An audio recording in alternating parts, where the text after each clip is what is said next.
that at this crucial hour for Israel and the world, The only one that came to Israel is the evangelist people. Over 4,000 missiles were fired at the Galilee. we did not want to relive history. Destroying the very existence of the Jewish state. Iran strives to achieve nuclear capability. The last voice of siren, of alarm. Shalom and welcome to Jerusalem. Hi, my name is Kurt Landry and I'm the host of your program, Israel's Land's Insight. I'm very excited to be in the Knesset today in Israel, and I'm very, very honored to be able to interview Prime Minister Benjamin Netanyahu.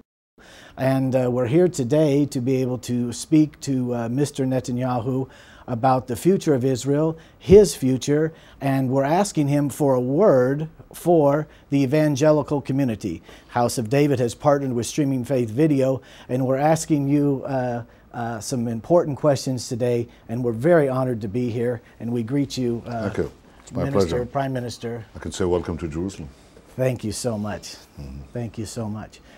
I would like to start out in Los Angeles. It was reported that you said it's 1938 all over again. Could you elaborate on that? I said that it's 1938, Iran is Germany, and it's racing to arm itself with nuclear weapons. That's different from what happened last time, because there are many differences between Ahmadinejad and Hitler and many similarities between the two of them. But here's one important difference. Hitler set out on a world conflict and then sought to develop nuclear weapons. And Ahmadinejad, the president of Iran, is going about it in reverse order.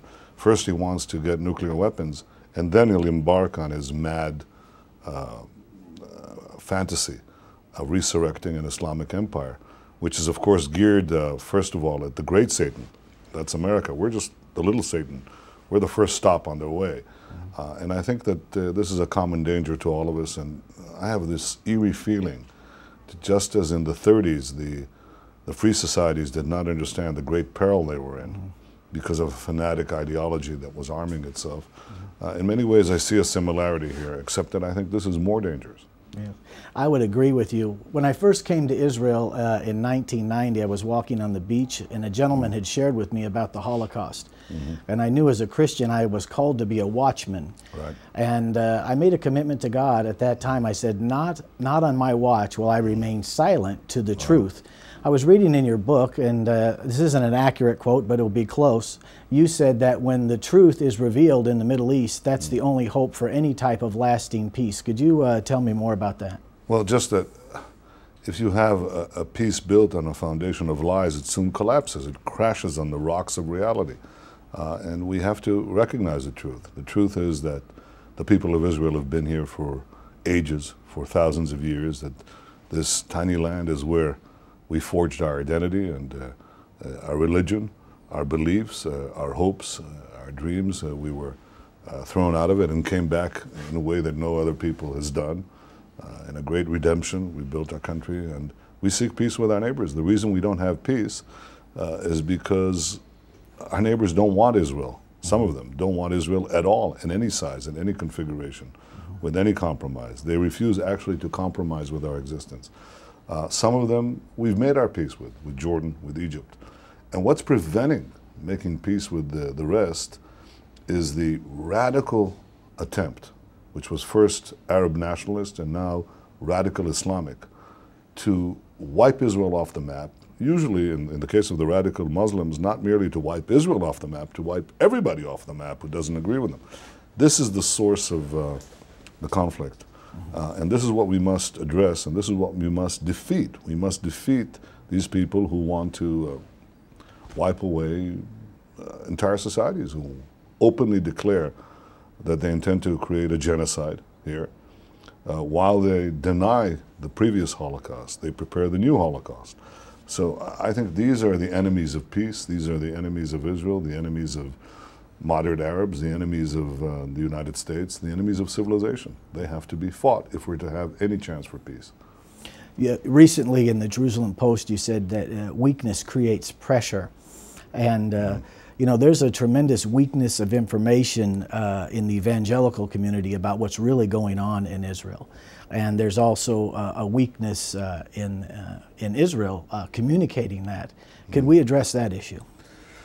I think today you have to talk to tens, hundreds of millions of people because your enemies do so. And at the end of the day, you can't, in the modern period with mass communications, you can't defend a military victory without defending it with a political victory. You cannot have a political victory unless you defend that victory in public opinion. And you can't win in public opinion unless you persuade that public that your cause is just and the cause of your enemies is unjust. So Israel has been very, very good at defeating its enemies on the battlefields. We've had some mishaps in the recent Lebanon war, but the army is strong, the people are strong, and with the right leadership, we'll defeat our enemies next time.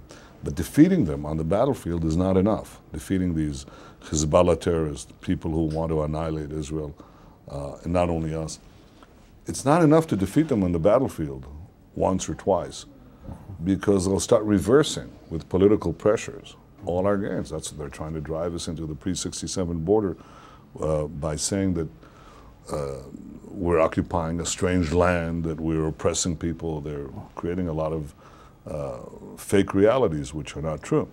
And we have to fight this politically, and the way to fight it politically is to fight the battle for public opinion. And the way to fight the battle for public opinion is just to present the truth, the facts, to puncture the lies and the vilifications that are leveled at Israel and the Jewish people. We seek peace with our neighbors, but some of our neighbors seek to annihilate us. We try to defend ourselves as best as we can. We don't target civilians. We try to avoid civilians, but the terrorists who blow up our buses and our children, who blow up planes in the middle of the sky or blow up the towers of Manhattan, they deliberately seek civilians. Sometimes they may hurt soldiers inadvertently. With us, it's the other way around. We seek to attack the combatants, the terrorists who attack us, but we may occasionally hurt civilians inadvertently. And these distinctions are very important. That the crux of the conflict here is about the survival of Israel and free societies as a whole against enemies who want to wipe us off the map of the earth, and they have no inhibitions in the tactics that they use. Their goals are illegitimate, genocide. Their means are illegitimate, terror. And we have to keep that very clearly focused so we understand that we're all on the same side, Israel and America. Even the Europeans, though, they don't get it often. Right. But some of them do get it. Increasingly now they do get it. Yes. Well, the reason I'm excited about you taking time with this program and to be able to communicate it, we're going to spend quite a bit of money advertising with press releases, bringing this message to the evangelical community. They burn in their heart to stand with Israel because of the scriptures, and they understand the birthright of Israel, and they also understand something very important, that if Israel ceases to exist as a nation, then their God is not telling the truth. And we know the scripture says that our God is not a man that he should lie. You know, there's a lot of pressure. One of the questions is how critical the time is. And I was reading your brother's book of Yoni's letters, and he had sent you a letter, I believe it was in 73 or 74, to you and your wife. And he was talking about then how he was seeing the unraveling of the country in 1973 and the pressure that was there. Can you share with me a little bit about how he felt so much pressure then? Is that pressure similar now, or is it more sophisticated? Well, you know, he fought in the War of Terror, and he died in the War of Terror, and the rescue of our hostages in Entebbe, held by German and Arab terrorists under the aegis of the dictator of Uganda at the time, Idi Amin. So this was a bloody and murderous coalition, and it was defeated by this great raid in Entebbe that defied all military history, really. It was probably one of the most daring rescue raids in history. And my brother fell while leading the rescue party. So he was, whatever the pressures he was in, he always lived up to the moment. He always did what was necessary because he felt that he was serving not just a personal cause, but the cause of, as he said, the unbroken chain of the people of Israel's struggle for survival and redemption, and he saw himself as a link in that chain. And I think at the end of the day, in every one of our struggles, people rise to the occasion. You know, we always have sometimes a few, the Maccabees, who come and save the moment. And I think we're in such a moment now. I think that Israel is infinitely stronger than it was as a fledgling embryonic state. We had only 600,000 people. Now we have over 6 million people. And we have developed a great country and great economy, great army, and great culture. But nevertheless, we're also facing an enemy that has changed. It used to be the neighboring Arab regimes that tried to push us into the sea. And now Arab politics has been overtaken by radical Islam, which is trying to take over the world. In Lebanon, they're trying to set up an Islamic republic.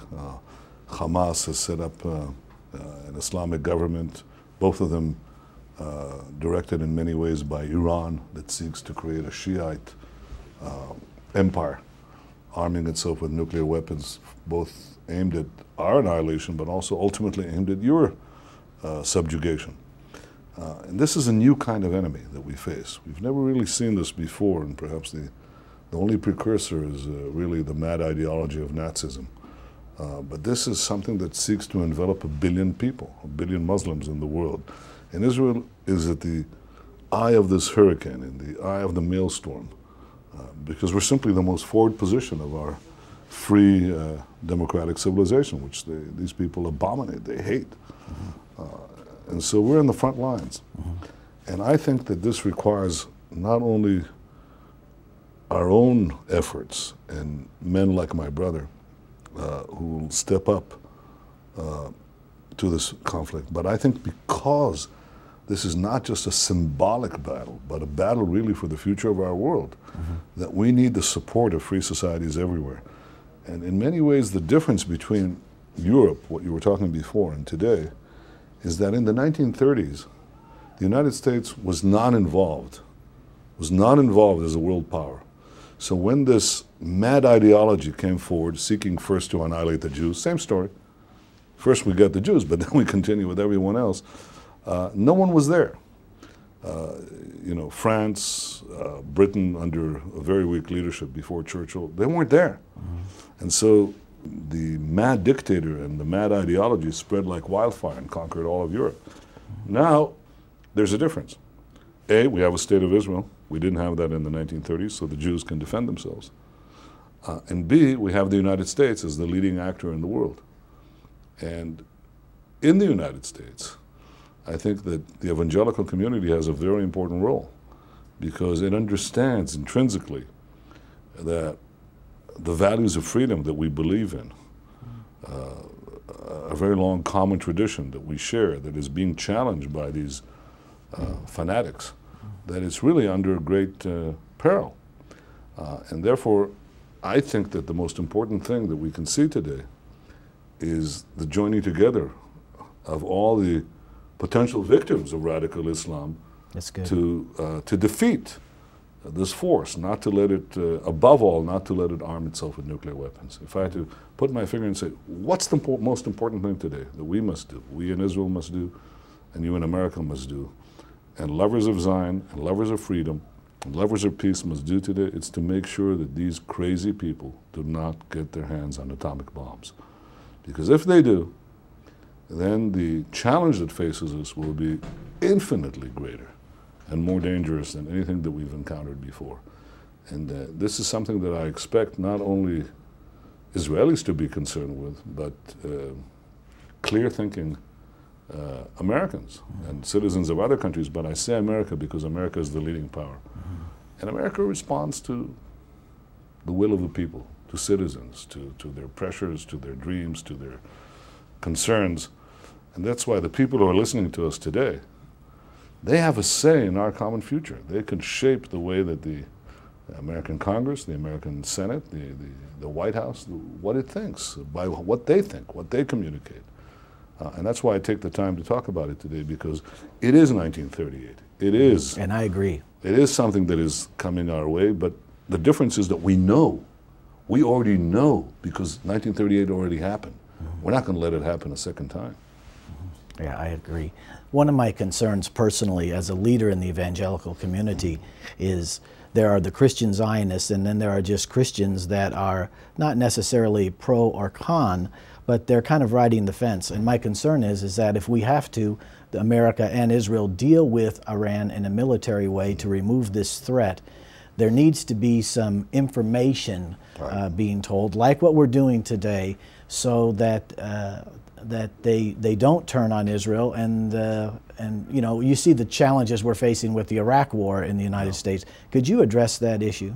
Well, Iraq is a separate issue because, I mean, it's related but separate. Here's how it's separate. It's related obviously because there's radical Shias are fighting Sunnis and so on. All of that is clear.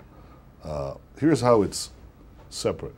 No matter what the U.S. decides in Iraq, to augment the force now in order to withdraw later, to have an agreed upon schedule of withdrawal, to have a non-agreed upon schedule, it's not important. Why is it not important?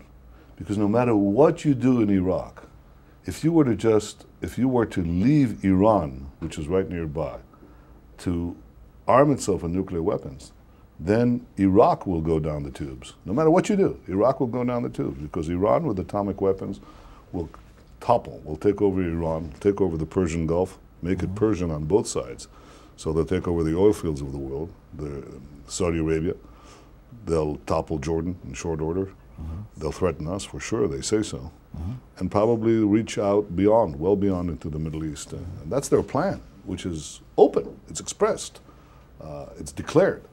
So I would deal with this country that says that it wants to become the dominant power in the world, that views you as the great Satan, that plans to resurrect an empire from 1,000 years ago.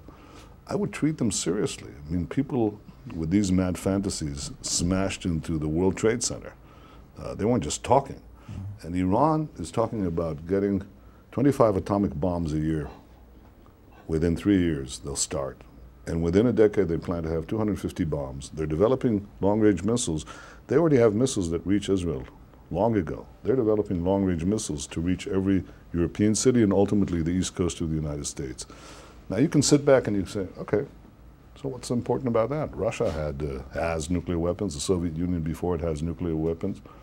China has nuclear weapons. Right, this is different. This is very different. So you can say what you want about the Soviets, but they always put their survival before their ideology.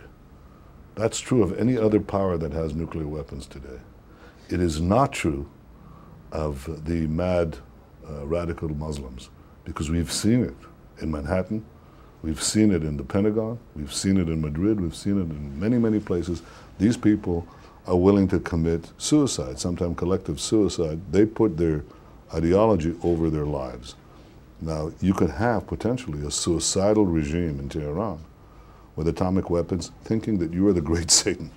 You want that? Right, no. I don't. No. If you don't want it, you have to do everything in your power to persuade the American government to live up to President Bush's express policy of not allowing Iran to acquire nuclear weapons. I think this is an issue that will define the future of our world. Yes, and I would agree. Well, we are praying for you. We are standing with you. We believe that you're God's man of the hour. Well, you're very kind. Taking this time to see your heart and the wisdom that God has given you. We are so thankful to have you here. And I believe, like Yoni, you will rise up, and I think the best is yet to come in your life. And I think you're a great treasure, not just to Israel, but a great treasure to the world. And I want to besiege the evangelicals who are watching this to pray for Prime Minister Benjamin Netanyahu. Pray for him. Pray for the wisdom and the strength. Pray for favor with God and man, which you have. And we thank you, and we thank you as an American. I thank you because bringing your wisdom into the table, so to say, right now, I think is very crucial. I agree with everything that you said.